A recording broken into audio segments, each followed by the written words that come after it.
Brother Naija season again, though one with a different spin.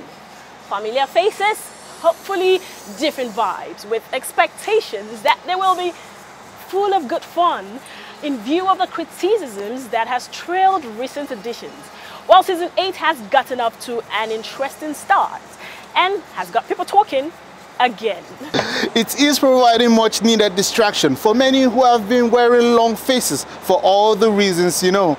Let's hope it gets really entertaining. We have some of the inside gist on this show. And to add to that, we have highlights from a comedy show tagged Comedy Union that featured the likes of Ambassador Wahala. I mean, he has moved on from his famous parody of former First Lady Dame Patience. Well, get ready to laugh. Maybe. And for tattoo freaks, all those planning on getting one, we have a package on tattoos, and there are many angles to it. Well, there you have it. There is a lot to enjoy on the show. Get ready to be entertained. Welcome to Click Light on the Nigerian Television Authority. Entertainment at its most entertaining form. Yep, I got that. I am Kevin Williams. And I am Butua Miller.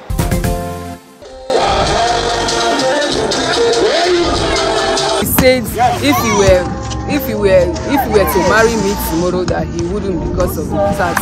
I was like, hello sir, with all due respect, I didn't get this tax because of you. It seems it's going to be a very interesting entertainment news. No, I think it's going to be so you don't go nowhere. All right, E-News up next. There's nobody above you this day. I don't see anybody there above you. Yes. Distraction. This is how some Nigerians have described the recently commenced season 8 of the popular reality TV show Big Brother Naija. Many Nigerians have been bickering on social media that the Big Brother Naija show, which brought together a selection of housemates from previous episodes in a season tagged All Stars, is a ploy to throw people off guard and make them forget the real issues facing the economy. Since it started streaming on Sunday, Nigerians have shifted their focus. They are no longer talking about things that are happening in the country. They no longer talk about like events that have been taking place that used to trouble us before. They are just focused on, oh, Mercy this, oh, Big Brother this. So I think it has been a distraction. While people on and offline agree to this, there are others who say it is a beautiful distraction for them, describing it as a momentary getaway from the stress of life. I believe it's a distraction, but a good distraction, because people need to get their minds off a lot. You don't want to go out, experience the harsh economy, high price of diesel and everything, and then you go back and you're still thinking about it. Actually, you need something to take your mind off it. So I believe it's a good distraction. The drama and everything is worth it at this time. With or without Big Brother, the things happening in the country still happen, and butter my bread, sugar my tea, give me a cocoa. Ain't nobody touching you, wanna try it, they touching you. Everybody crushing you, but I'm wanting to marry you. I know, carry that another, you know say I be complete, man, hey. Now you're matter, it's there for my mind, inside, hey. That's it on Entertainment News. Do follow us on all our social media platforms.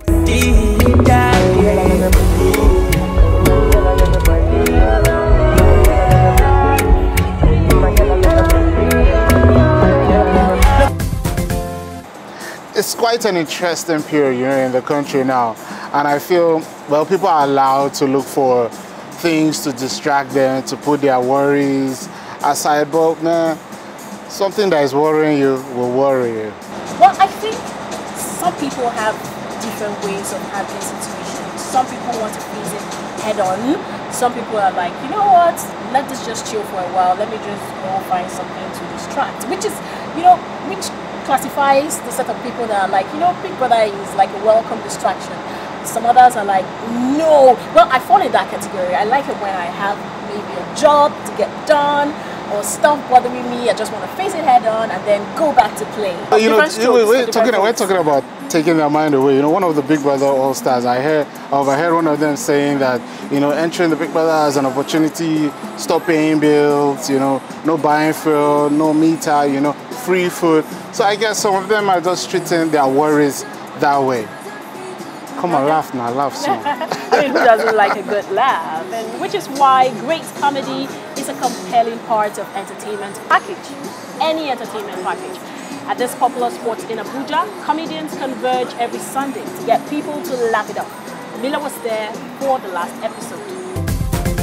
It was a wet day in the FCT, and revelers trying to make most of the Sunday evening, gathering at a spot to wine and dine with friends and loved ones in preparation of the week ahead. Just like every other Sunday, the spot is usually filled with comedians who come together to crack people's ribs. Just ordinary Guarimpa. Third Avenue. That road.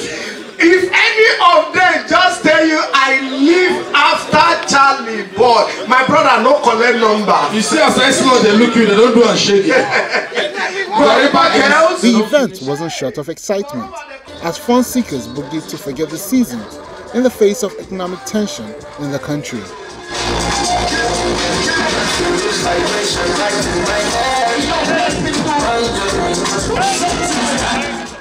Already you know, everybody knows, the country is already very hard. But you know, we are Nigerians and we know how to make ourselves happy, okay? And they are playing a great role, actually, to make us happy.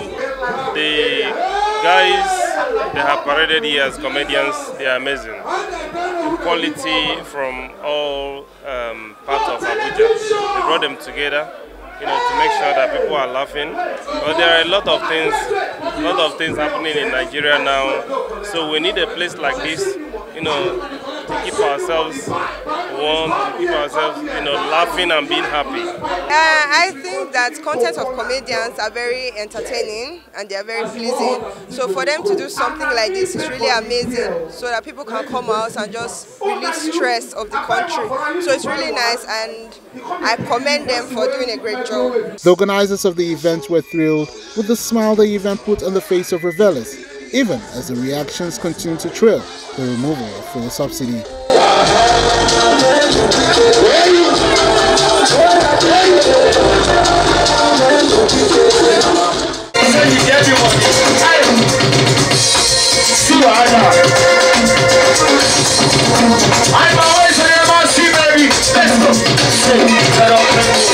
Nigeria is a tough place right now. Everybody is trying to survive.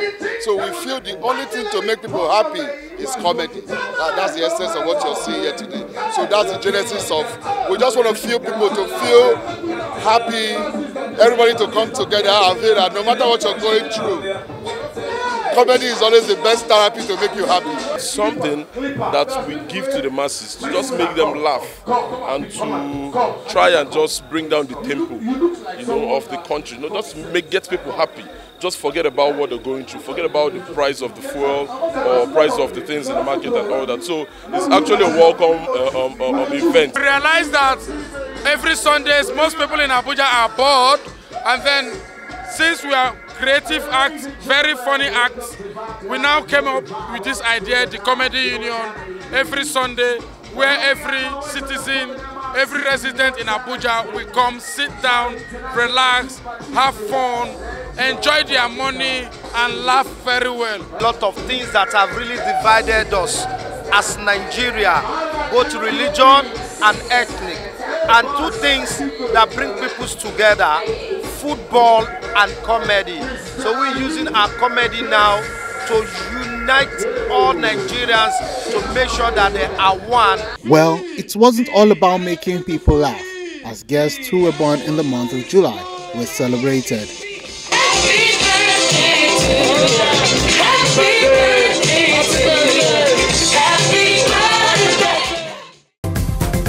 The craze for tattoos is one that has been growing over the years across the country, and it's becoming increasingly popular among young people in Nigeria. Well, it used to be frowned on by the mainstream society, but time seems to be mellowing attitudes, Miller, and tattoo studios are springing up in major cities. So what is the attraction?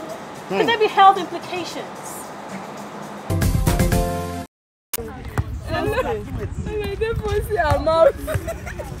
Juliet Okoro, is a married woman and a civil servant who plays volleyball for recreation in my neighborhood.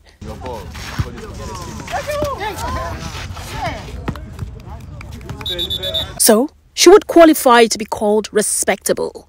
But she has tattoos on her scapula, her hand and thigh, which sometimes attract questions and disapproving stares.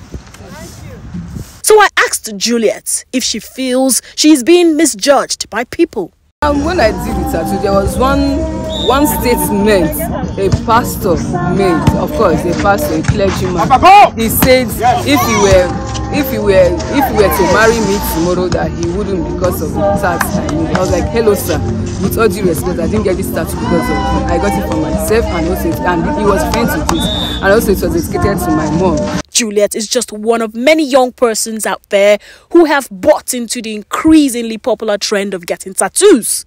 At least 6 out of every young persons you meet in gatherings and parties today have a tattoo embossed on one or many parts of their body. What's the attraction for tattoos? Well, I don't know about other ladies, but me, I just love tattoos. I walked into one of the tattoo parlors in Abuja and encountered some of the technicians who confirmed the increasing number of young persons getting tattoos. Some people have it as a memory. They keep it as a memory. Some people have it as a meaning to them. Some people put it as a lesson so that they learn. They keep it there as a reminder. It's just everybody has their reasons. It all comes from what you want, you know. They attributed this to a variety of factors, such as self-expression, peer influence, scar coverage, symbolism, and the increased prevalence of tattoo studios. Most of the time, we ask the client what's his idea behind it, what inspired him, what he feels about it. Like, what is, if the message is something that he wants the world to know, it's somewhere obvious most of the time. And if it's a message that he wants to keep to himself, it's mostly somewhere that he covers it up with his shirt or something. While there is increased acceptance of tattoos, there are still those out there who frown against it.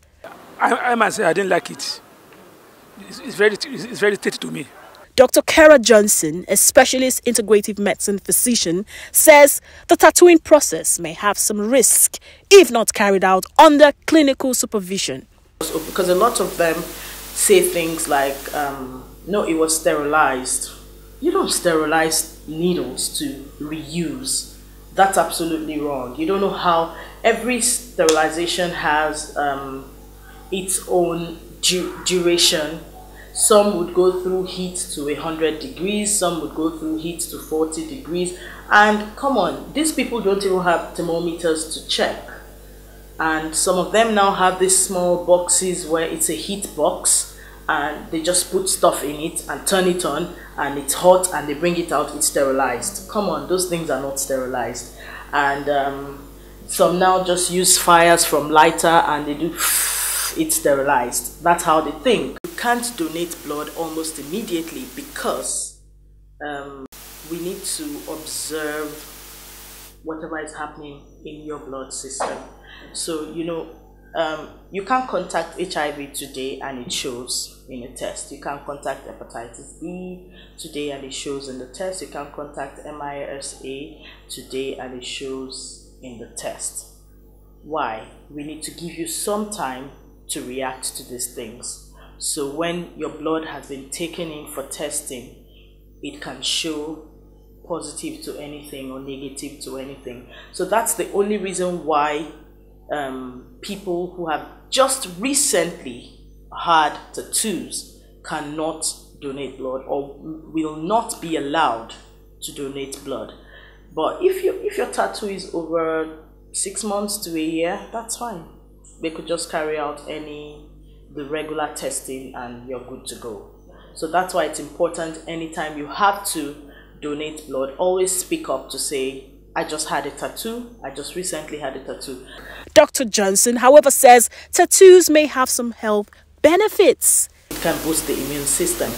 It's how does this happen? When the needle goes on the skin, it pricks the skin, right?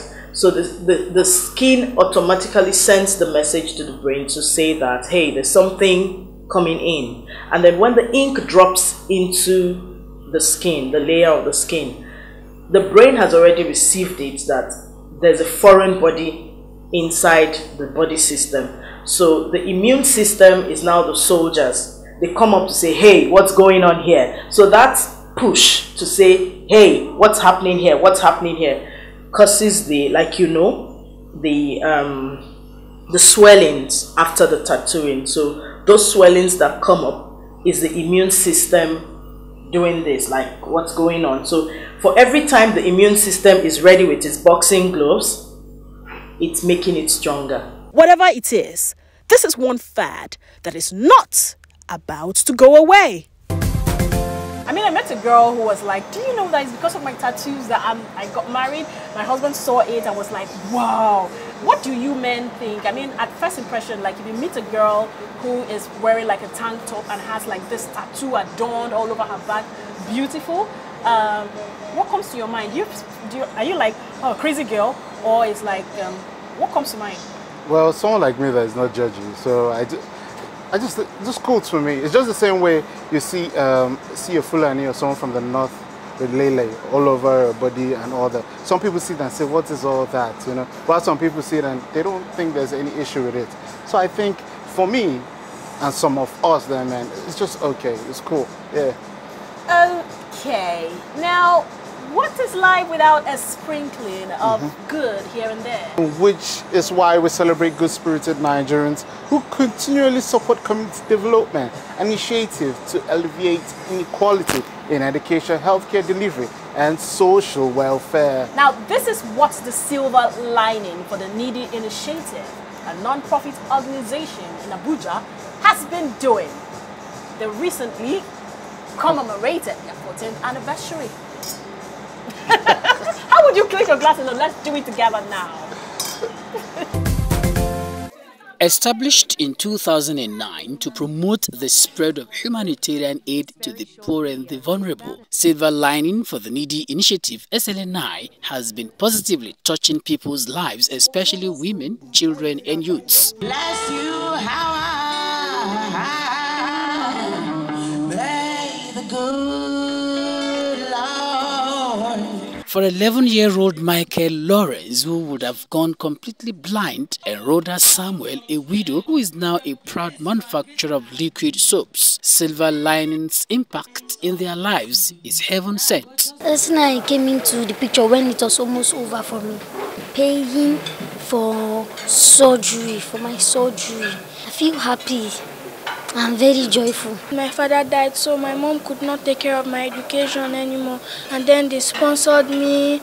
I finished my primary school and now I'm in a secondary school, getting good grades, doing well in my educations, and I'm feeling very happy. They sent my son to school. My son now will be a graduate by the grace of God December. They have done a lot. They pay school fees, they rent house. In fact, it has impacted a lot. You know, without their intervention, you see, most of the children, they are not ready to go to school.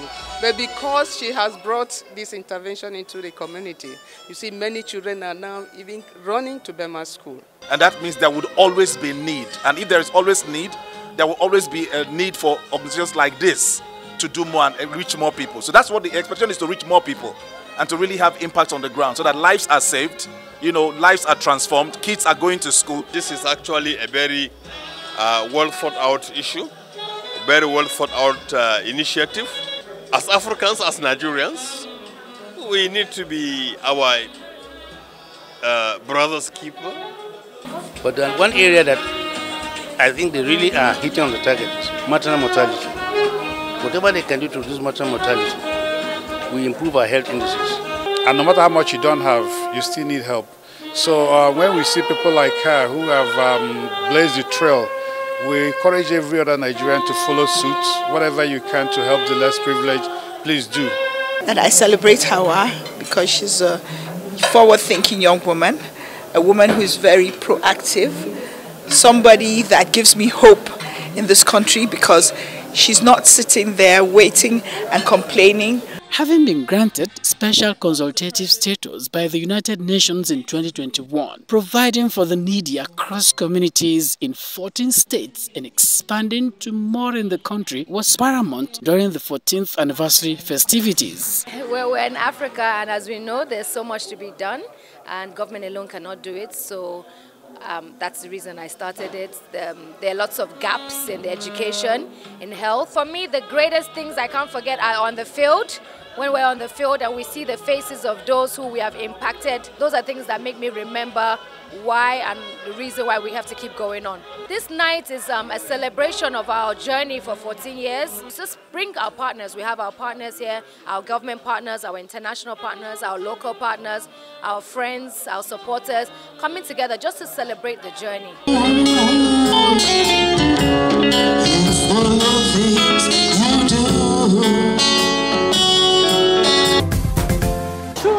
Doing good here and there does make you feel better. Yep. And you have to keep doing good.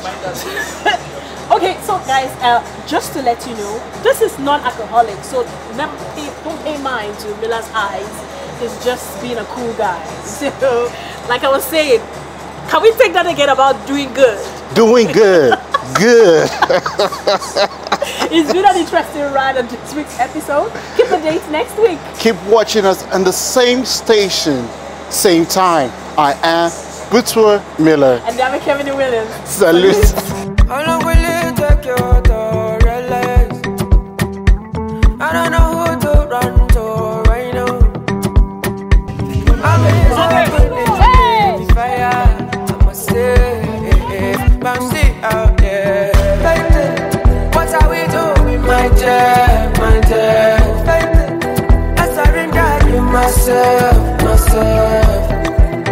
My hands are in the air. Camera, this is your camera. Only time we tell the difference. What is the reason you do not have your own peace of mind? Are you having fun or are you doing this day to survive? Are you taking the pictures of every memories of your life?